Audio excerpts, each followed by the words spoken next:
प्यारे बच्चों, स्वागत है आप सभी का आज के इस इम्पोर्टेंट क्लास में। आज हम लेके आए हैं आपके लिए क्लास 12th हिंदी का टॉप 50 VVI ऑब्जेक्टिव क्वेश्चन।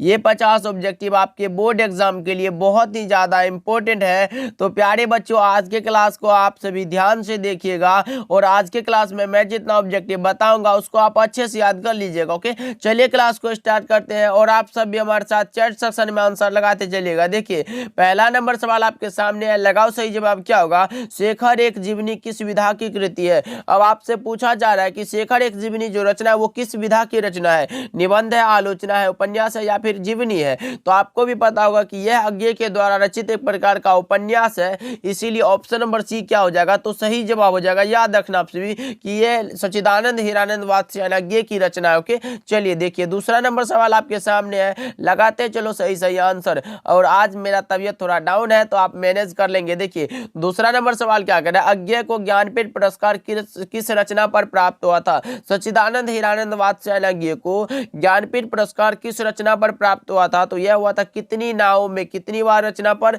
इसीलिए ऑप्शन नंबर ए क्या हो जाएगा? सही जवाब हो जाएगा। याद रखना। ओके, चलिए देखिए, तीसरा नंबर सवाल देखिए आपके सामने है, प्राण पखेरु उड़ना मुहावरे का अर्थ है। प्राण पखेरु उड़ना मुहावरे का सही अर्थ क्या होता है जी? तो यह होता है मृत्यु हो जाना। 3 का हो जाएगा option number A correct answer हो जाएगा। ओके, चलिए चौथा नंबर सवाल देखिए, और अभी तक आप लोगों ने क्लास को लाइक नहीं किया तो जरूर से करिएगा, चैनल पे नए जुड़ रहे हैं तो सब्सक्राइब भी जरूर से करिएगा। देखिए, चौथा नंबर सवाल क्या कह रहा है, जर का विलोम शब्द है।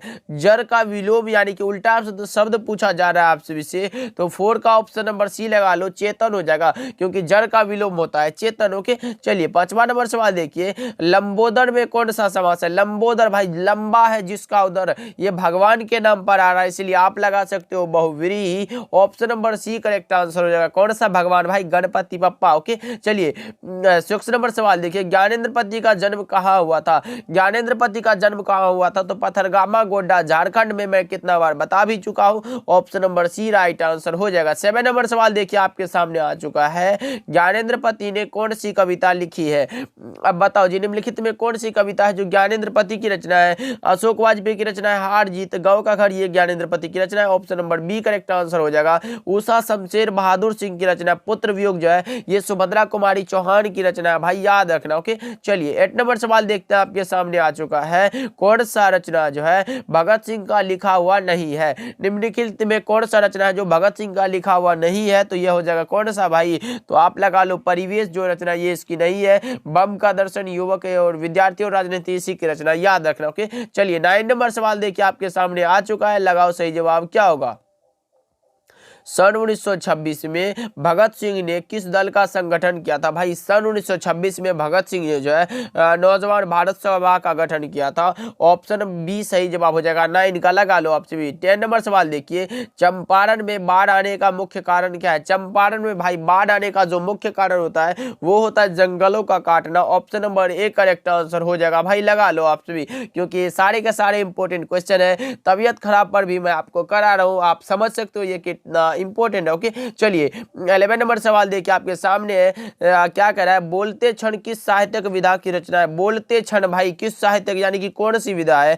निबंध है, कहानी है, संस्मरण या फिर आलोचना है? तो 11 का सही जवाब आप लगाओ तो यह हो जाएगा निबंध है। Option number A correct answer हो जाएगा, लगा लो आप सभी। ओके, चलिए नेक्स्ट सवाल की ओर बढ़ते हैं। 12 नंबर सवाल देखिए आपके सामने है, मुन्नी की उम्र कितनी हो गई है?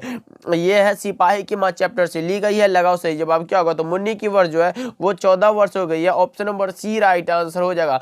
वैसे भी आप लोगों के एग्जाम का टाइम अब बचा है 1 मंथ जो है और 10 दिन, बस इसी में आप लोगों को तोड़ फोड़ करना है, बहुत पढ़ना है भाई, बस इसी में। और ज्यादातर आप लोग रिवीजन करना, जितने पिछले आप याद कर लिया है उसको ज्यादातर रिवीजन करो, और आगे कम से कम याद हुआ कोई बात नहीं, लेकिन पिछला जितना भी याद है उसको रिवीजन करके रखोगे, तभी ऐसे हुआ कि आप नया पढ़ लिए और पिछला जाके भूल गए तो एग्जाम में क्या लिखोगे आप लोग। ओके, तो पिछले को रिवीजन भी करना। ओके, चलिए देखिए तीसरा 13 नंबर सवाल देखिए, शमशेर बहादुर सिंह का जन्म कब हुआ था? अब बताओ जी, शमशेर बहादुर सिंह का जो जन्म हुआ था वो हुआ था 13 जनवरी 1911 को। ऑप्शन नंबर ए सही जवाब हो जाएगा। 13 का लगा लो आपसे। 14 नंबर सवाल देखिए, आत्महत्या के विरुद्ध जो है वो क्या है? आत्महत्या के विरुद्ध क्या है भाई? निबंध है, कहानी है, कविता है या फिर आलोचना है? तो 14 का सही जवाब मैं बता दूं, यह एक प्रकार का क्या है भाई? लगाओ पहले सही जवाब क्या होगा, तो मैं बता दूं एक प्रकार का है कविता, जो कि रघुवीर सहाय की रचना। याद रखना आपसे। ओके, चलिए 50 नंबर सवाल देखिए आपके सामने, छिन्न भिन्न में कौन सा समास है?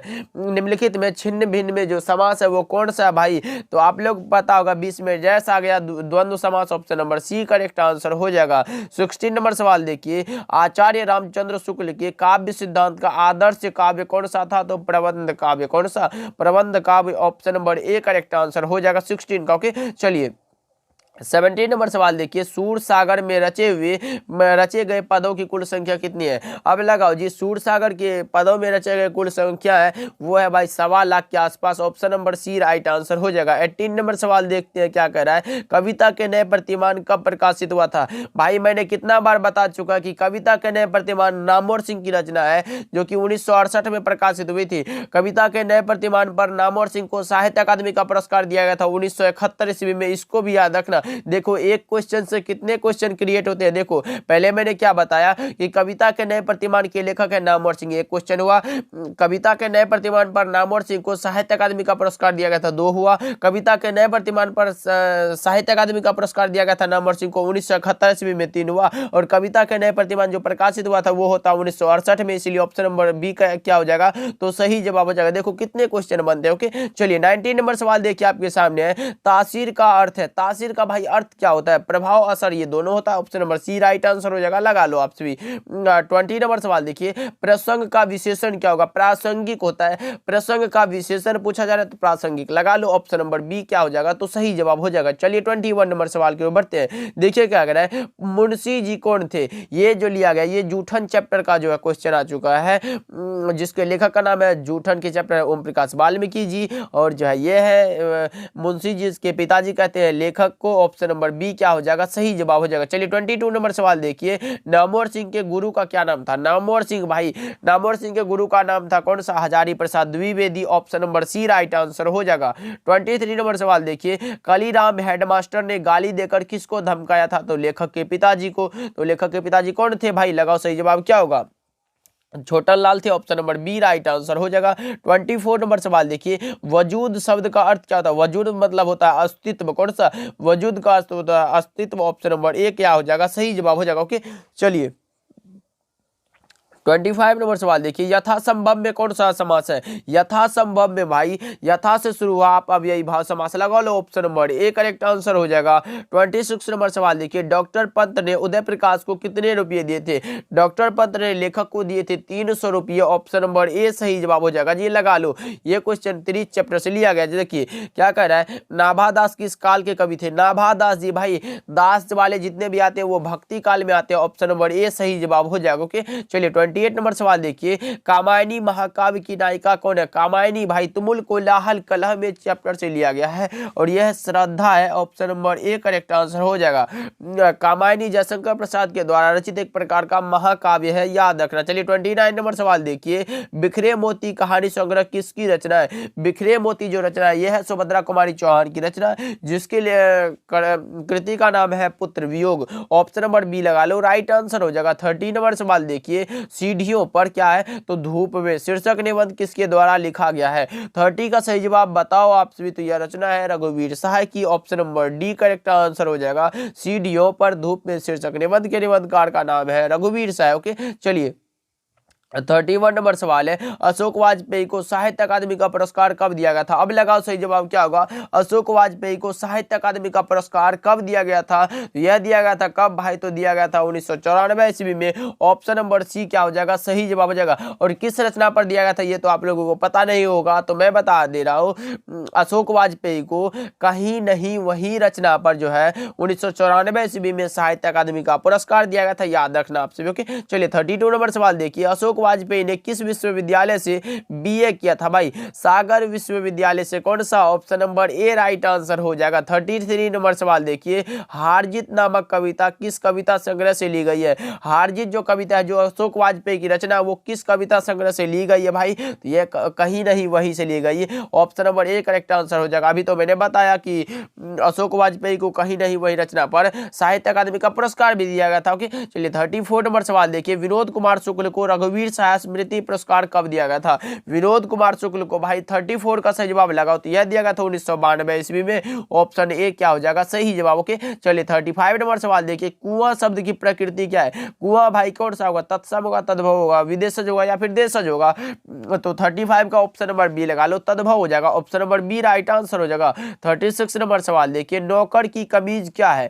नौकर की कमीज भाई 36 का सही जवाब बताओ तो यह विनोद कुमार शुक्ल के द्वारा रचित एक प्रकार का उपन्यास है। Option number B right answer हो जाएगा। 37 नंबर सवाल देखिए, मेहनत का शब्द का विलोम क्या होगा? मेहनत का आलसी हो जाएगा जी। ऑप्शन नंबर बी सही जवाब हो जाएगा। 38 नंबर सवाल देखिए, दिल्ली मेरा प्रदेश क्या है? दिल्ली मेरा प्रदेश जो रचना है वो क्या है बताओ? 38 का सही जवाब क्या होगा? तो यह रघुवीर सहाय के द्वारा रचित एक प्रकार का निबंध है। ऑप्शन नंबर ए सही जवाब हो जाएगा। ओके, याद रखना आपसे भी। चलिए 39 नंबर सवाल देखिए, रघुवीर सहाय किस काल के कवि माने जाते हैं? आधुनिक काल के। भाई मैंने बता चुका है पहले ही ट्रिक्स के माध्यम से। ओके, चलिए 40 नंबर सवाल देखिए, मुक्तिबोध के पिताजी का क्या नाम था? मुक्तिबोध के पिताजी का नाम था Madhavraj Muktibodh. Option number B सही जवाब हो जाएगा। 41 नंबर सवाल देखिए, बहती बहाती, बहती बहाती कौन सा अलंकार है? तो 41 का सही जवाब लगा लो, ऑप्शन नंबर ए अनुप्रास अलंकार हो जाएगा। ऑप्शन ए करेक्ट आंसर हो जाएगा। अगर एक ही शब्द 2 बार आता तो आप पुनरुक्ति लगा सकते थे। ओके, चलिए 42 नंबर सवाल देखिए, नया खून का संपादन कब हुआ था? नया खून का संपादन कब हुआ था जी? 42 का सही जवाब बताओ। दिया हुआ था 1956 ईस्वी में, जो मुक्तिबोध के द्वारा रचित पाठ है, इसलिए ऑप्शन नंबर कौन सा? Option number A correct answer हो जाएगा, लगा लो आपसे। ओके, चलिए 43 नंबर सवाल देखिए, क्या कह रहा है? शमशेर बहादुर सिंह के काव्य की कौन सी भाषा है? शमशेर बहादुर सिंह खड़ी बोली की भाषा है। Option number A correct answer हो जाएगा। 44 नंबर सवाल देखिए, सुभद्रा कुमारी चौहान की मृत्यु कब हुई थी? भाई जन्म हुआ था 16 अगस्त 1904 को और निधन हुआ था 15 फरवरी 1948 को। Option number B correct answer हो जाएगा, याद रखना आपसे। नागपुर से जबलपुर आने में इसकी कार दुर्घटना में निधन हो गया था। देखिए 45 नंबर सवाल क्या कह रहा है? सुभद्रा कुमारी चौहान स्वयं को असहाय क्यों कहती? तो भाई पुत्र के वियोग के कारण। ऑप्शन नंबर बी सही जवाब हो जाएगा। 46 नंबर सवाल देखिए, निर्धर शब्द का शाब्दिक अर्थ क्या होगा? निर्धर का शाब्दिक अर्थ क्या होता है? भाई लगाओ सही जवाब क्या होगा? तो निर्धर का शाब्दिक अर्थ होता है बादल। ऑप्शन नंबर ए सही जवाब हो जाएगा, याद रखना आपसे भी। चलिए 47 नंबर सवाल देखते हैं क्या कह रहा है? भिन्न भिन्न में कौन सा अलंकार है? भिन्न भिन्न एक शब्द 2 बार आया तो आप पुनरुक्ति लगा लो, बिल्कुल सही जवाब हो जाएगा 47 का। ओके, चलिए 48 नंबर सवाल देखिए, हिंदी जैसी हिंदी साहित्य के किस काव्य धारा से जुड़े हैं? तो मैंने बता चुका है कि मलिक मोहम्मद जैसी हिंदी साहित्य में प्रेम के पीर के कवि माने जाते हैं, यानी कि प्रेम मार्गी शाखा हो जाएगा। Option number B right answer हो जाएगा। 49 नंबर सवाल देखिए, सूरदास के संकलित पदों में कौन सा रस पाया जाता है? सूरदास के संकलित पदों में जो रस पाया जाता है वो पाया जाता है वात्सल्य रस।